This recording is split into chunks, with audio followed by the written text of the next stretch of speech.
No, claro, todos creen que modelar en otro país es fácil, es divertido, pero también hay que tener en cuenta ese periodo de adaptación que no es fácil, ¿viste? Te la regalo. Qué sé yo, no solo por el trabajo en sí o la cultura, sino también por tener que moverte sola en una ciudad desconocida o tener que vivir todo eso sola.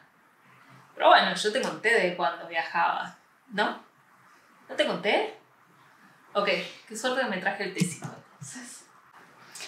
Uno pensaría que moverse en otra ciudad no es tan complicado, ¿no?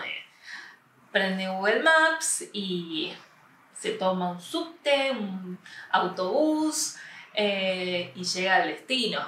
Sí. Todo eso se va por la borda cuando se trata de un país del tercer mundo. Nunca me voy a olvidar, cuando estaba en México DF, nos mandaron a un casting que quedaba re lejos del departamento de modelos. No llegaba ningún subte, no llegaba ningún autobús y el taxi era tan caro que nadie lo quería pagar, entonces no era una opción. Y me acuerdo que había una chica en el departamento que ya había ido a este lugar a hacer castings.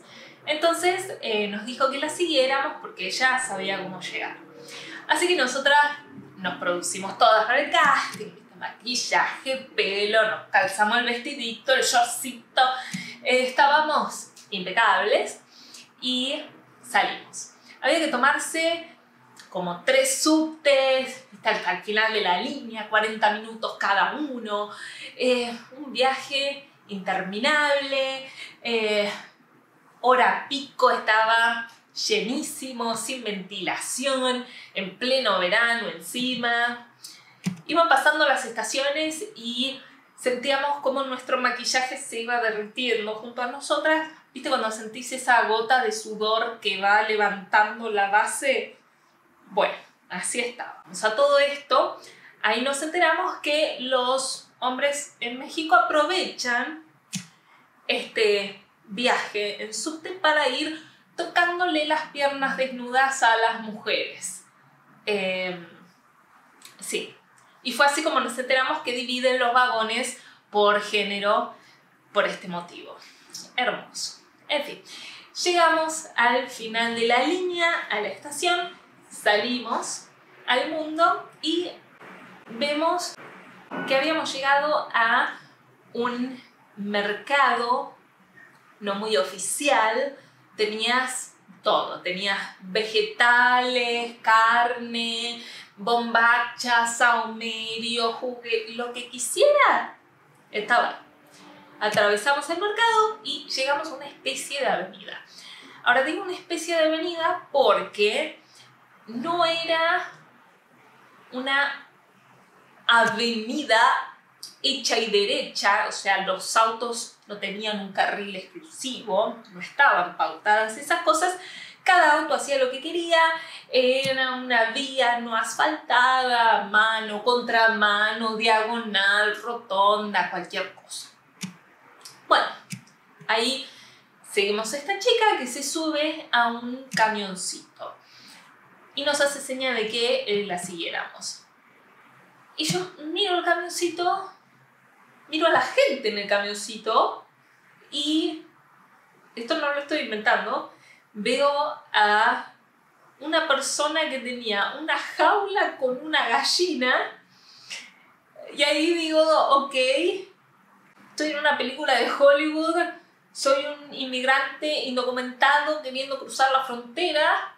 Dije, de esta no vuelvo, de esta no vuelvo. Increíblemente era un autobús clandestino que no solo nos llevó al casting, sino que la gente era re macanuda, nos deseaba suerte, todo. Increíble. Sí, cosas que solo pasan en México. Sí. México fue toda una experiencia.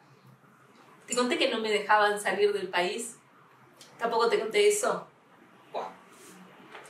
Cuando vos llegas a México, además de sellarte el pasaporte, te dan un papelito con tu ingreso al país, como si estuviéramos en 1960. Es un viaje en el tiempo.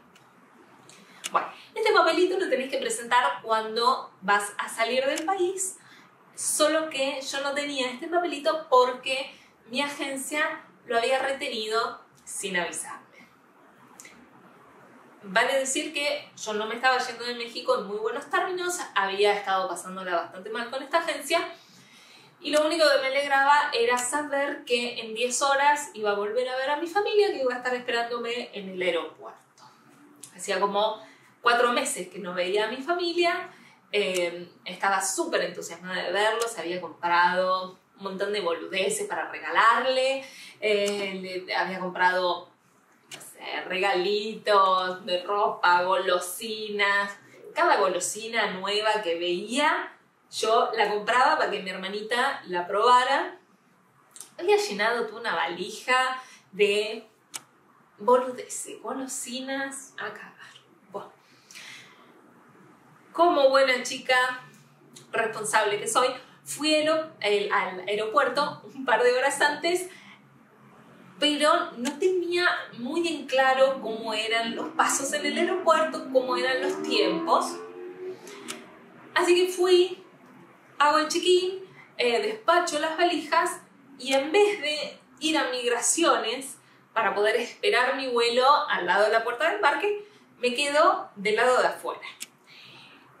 Me tenía que tomar un vuelo, el único vuelo que salía hacia Buenos Aires a las 10 de la noche.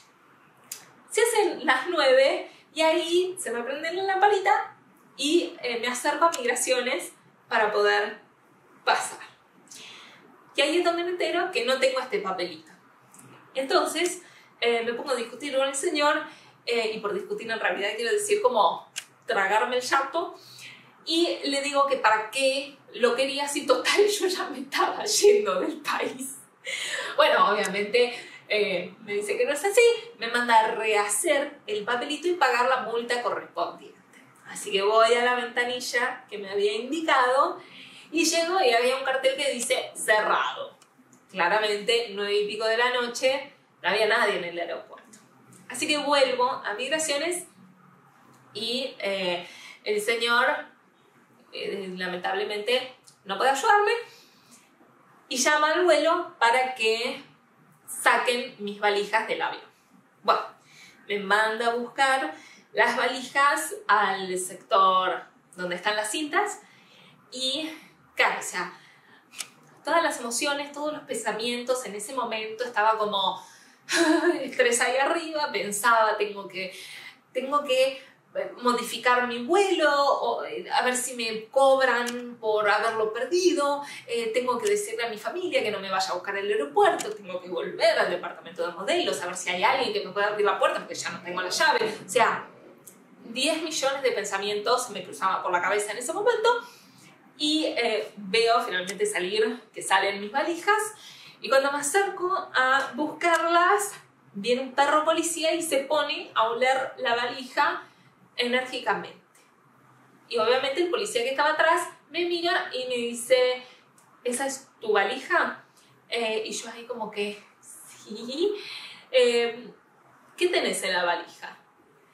Y claro, se ve que ahí toda la tensión que tenía es como que se desploma y me largo a llorar enfrente del policía. Y claro, o sea, yo encima, consciente de que estaba llorando enfrente del policía por haberme hecho la pregunta de qué tenía en la valija, yo ya pensaba que me habían fichado en narcotraficante, que iba a estar en un episodio de Alerta Aeropuerto, que me iban a llevar a un cuartito a preguntarme, cuestionarme todo de mi vida. Ya me había hecho toda la película. Y le digo, no, nada, no sé, golosinas. Entonces le dice, bueno, abrí la valija. Y ahí la abro y salta el perro y agarra una bolsa de obleas con cajeta, porque había comprado un montón de obleas con cajeta para compartir con toda mi familia. O sea, compré por docena. Y claro, el policía mira la valija llena de golosinas y me mira a mí, estoy llorando, y claro, se da cuenta que no era una narco, era una loca. Sí. Hermosos recuerdos en México, hermosos. No sé si fue mi peor viaje o el mejor, porque la verdad que me llenó de anécdotas para contar de por vida. Sometimes I'm at the peak and other times I'm about to fall. Sometimes I gotta wonder what I'm doing here at all. Sometimes in my mind I just sit here and I'm guessing.